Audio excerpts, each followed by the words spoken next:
రెచ్చగొడితే తట్టుకోలేవు, ఇలాంటి మాటలతో భయపెట్టలేవు. ఇవి ప్రత్యర్థులు విసురుకుంటున్న సవాళ్లు కాదు, ఒకే కూటమిలో ఉన్న ఇద్దరు నేతల మధ్య సాగుతున్న మాటల యుద్ధం.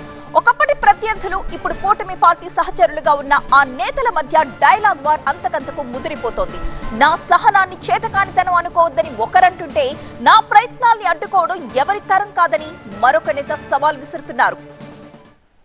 అనంతపురం జిల్లా రాయదుర్గం కూటమి నేతల మధ్య కుతుకుతలు మొదలయ్యాయి. ఎమ్మెల్యే వర్సెస్ మాజీ ఎమ్మెల్యే మధ్య మాటల తూటాలు పేలుతున్నాయి. గతంలో ఇద్దరు నేతలు ప్రత్యర్థులు, కానీ ఈ ఇద్దరు ఇప్పుడు ఒకే కూటమిలో ఉన్నారు.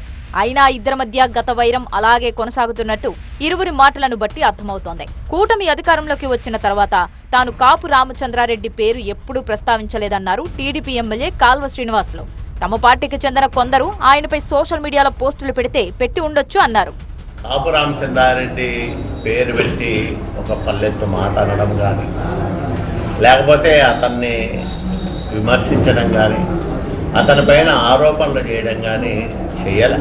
ఎందుకంటే పొత్తులో ఉన్నాం మనమందరం కూడా. ఇప్పుడు 5 ఏళ్ళు అతను శాసనసభ్యుడిగా ఉన్నప్పుడు చాలామంది ఇబ్బందులు పడ్డారు. మా కార్యకర్తలు కేసుల్లో ఇరుక్కున్నారు. అతనికి సంబంధించిన ఏదైనా అంశం వచ్చినప్పుడు ఎవరో ఒకరో ఇద్దరో ఏదన్నా సోషల్ మీడియాలో పోస్టులు పెడతా ఉండొచ్చు. అయితే తనపై జరుగుతున్న ప్రచారాన్ని తీవ్ర స్థాయిలో ఖండించారు కాపు రామచంద్రారెడ్డి. వైసీపీ వాళ్లలో తన బంధువులున్నా వారి ఇంటికి పోవద్దు అనేలా కొందరు వ్యవహరిస్తున్నారన్నారు. ఇదేం పద్ధతి అంటూ ఫైర్ అయ్యారు. కడుపుకి అన్నం తింటున్నారా గడ్డి తింటున్నారా నాకు అర్థం కావట్లేదు. నా బంధువులకి ఏమన్నా అయితే కూడా నేను వాళ్ళ వైసీపీ నేను పోకూడదు.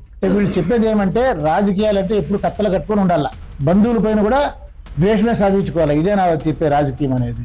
సొంత గుడికి రామచంద్రారెడ్డి, వైసీపీ గుడికి రామచంద్రారెడ్డి రకరకాలు. కానీ ఎవరు మీ నాయన చెప్పినాడా మీ తాత చెప్పినాడా నేను ఏమన్నా వైసీపీ పోతానని? మీ బ్యాచ్ ఏదైతే ఉందో సోషల్ మీడియాలో ఏం పెడుతున్నారో ఒకసారి చూసుకోండి. తాను సహనంతో ఉన్నానని, సంయమనం పాటిస్తున్నానని అన్నారు కాల్వ శ్రీనివాసులు.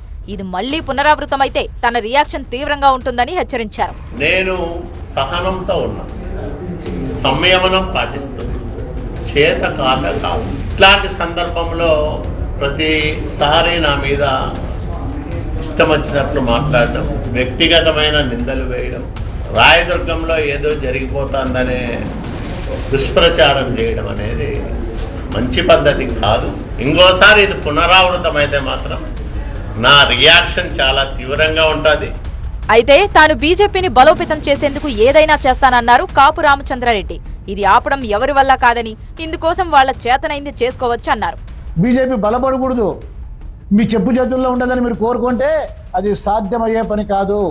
బీజేపీ అనేది భారతదేశంలోనే అతిపెద్ద రాజకీయ పార్టీ. దీన్ని మీరు ఎవరు ఏమీ చేసుకోలేరు. రామచంద్రారెడ్డిని బీజేపీని బలం చేయొద్దు అంటే అది ఆగదు.